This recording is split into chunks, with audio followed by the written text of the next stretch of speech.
आम्ही आलो आहे मीनाक्षी टेम्पलला, मथुराईचं. सुंदर असं मीनाक्षी टेम्पल आहे, हे बघू शकता. नमस्कार, आमच्या या साऊथ ट्रिपमध्ये मी तुमचे मनापासून स्वागत करते. आज आपण बालाजीवरून दर्शन घेऊन चाललो आहे मदुराईला मीनाक्षी टेम्पलमध्ये. तिरुपती बालाजीपासून मीनाक्षी टेम्पल हे जवळपास 480 ते 500 किलोमीटरच्या डिस्टन्सवर आहे. त्यासाठी तुम्हाला 10 ते 12 तास लागू शकतात. आम्ही ट्रॅव्हलने तिथे गेलो होतो.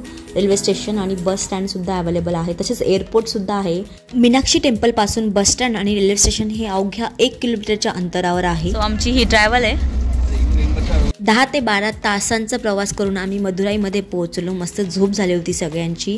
8 वाजता सकाळी पोहोचल्यानंतर आम्ही सगळ्यात अगोदर मीनाक्षी टेम्पलच्या जवळ एक रूम बुक केली. तिथे फ्रेशअप वगैरे झालो आणि हा रस्ता आहे मीनाक्षी टेम्पलकडे जाण्याचा. 1,500 ते 2,000मध्ये तुम्हाला चांगली AC रूम भेटेल. तसेच 800 ते 1200च्या रेंजमध्ये नॉन AC रूम तुम्ही बुक करू शकतात. इथे धर्मशाला पण अवेलेबल आहे. त्या 500 ते 700 रुपयाच्या चार्जेस घेतात. So very good morning from Madurai.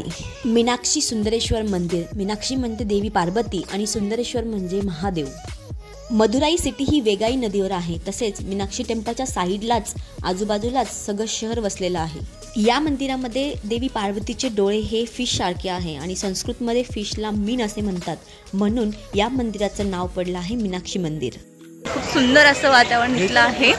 मी ते तुम्हाला व्हिडिओ मध्ये चला मग बघूया, आपण दर्शन घेऊया. हार्डली 1 किलोमीटरच्या अंतरावर होतं हे हॉटेलपासून, त्यामुळे आम्ही इथे पायी आलो मंदिरामध्ये. इथे आम्ही चप्पल आणि पर्स वगैरे आमची ठेवतोय. चप्पल तुम्ही इथे फ्रीमध्ये ठेवू शकतात, पण फोन आणि बॅग असेल तर त्याचे 5 ते 10 रुपये चार्जेस इथं पडते. बघू शकता बाहेरचं दृश्य आहे इथल्या टेम्पलमधलं. टोटल 5 दरवाजे आहे इथे. 2 ईस्टला आहे, 1 वेस्टला, 1 नॉर्थला आणि 1 साऊथला. साऊथचा सगळ्यात लॉंगेस्ट टावर आहे आणि 160 फीटची उंची आहे प्रत्येक टावरची. साऊथमध्ये दरवाजाला म्हणजेच टावरला गोपुरण असे म्हणले जाते. मध्ये फोन अलाउड नव्हता आणि आता कलरिंगचं काम चालू होतं, त्यामुळे मला व्हिडिओ जास्त काढता आला नाही. पण खूप सुंदर असं नक्षीकाम केलेलं आहे. आतमध्ये पण एवढा सभामंडप मोठा आहे. असं म्हणतात की 1000 पिलर आहे, पण ॲक्च्युअल ते 985 असेच काहीतरी आहे.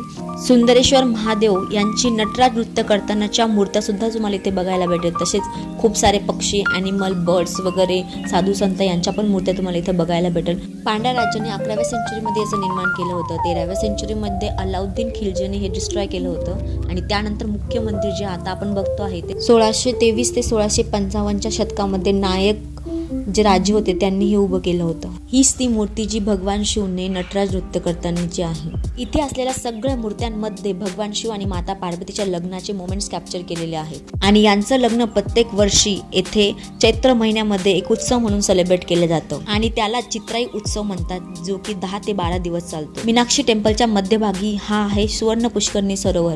या सरोवरला प्रदक्षिणा करूनच आपण मंदिरामध्ये एंट्री करतो आणि दर्शन घेतो. मंदिराच्या बॅक साईडला मी थांबलेली आहे आणि खूप मस्त आणि खूप मोठं मंदिर होतं. बाहेरमध्ये खूप मोठं. ऑलमोस्ट आम्ही 10:30ला लाईनमध्ये लागलं होतं. आता 2:30 वाजले, आमचं दर्शन झालं आहे. पण खरंच तिथं परेशानी झाली थोडीशी. एवढा वेळ तरी आम्ही 50 रुपयाचं तिकीट काढून मग एंट्री केली होती. फ्रीवाल्या तिथं काय होतं असेल माहीत नाही, पण खरंच इतकं खूप सुंदर मंदिर आहे. एवढं सुंदर मंदिर आहे की मध्ये गेल्यानंतर एवढं छान वाटतं ना, की असं वाटतं की कोणत्या जगात आलो आपण. एवढी सुंदर कलाकृती केलेली आहे, ती मला खूप आवडली आणि खरंच खूप भारी आहे. म्हणजे इथं आल्यानंतर ते वर्थ आहे, खूप वर्थ होतं. म्हणजे एवढ्या वेळ आम्ही जे लाईनमध्ये थांबलो आणि जे हे केलं म्हणजे खूप छान होतं. बस इथं फॅन नव्हतं त्याच्यामुळे जास्त हे झालं, कारण थंडीचे दिवस असूनही इथं खूप गरमी आहे. आणि हा साऊथचा एरिया येतो खूप. हे जे आहे ही गेट आहे, इथून एंट्री होते. मध्ये पासेस भेटतात, तिथेच त्या ठिकाणी पासेस भेटतात आणि तिथून मध्ये जायचं. हे मंदिराच्या बाहेरचा हे स्पॉट आहे.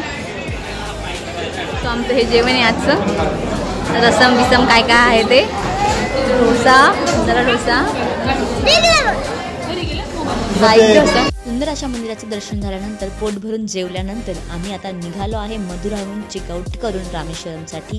मदुराई ते रामेश्वरम 92 किलोमीटरचं हे डिस्टन्स आम्ही बसने तय करतोय. त्यानंतर आम्ही 9 वाजता रामेश्वरमला पोहोचलो आणि तिथे एक रूम बुक करून स्टे केला.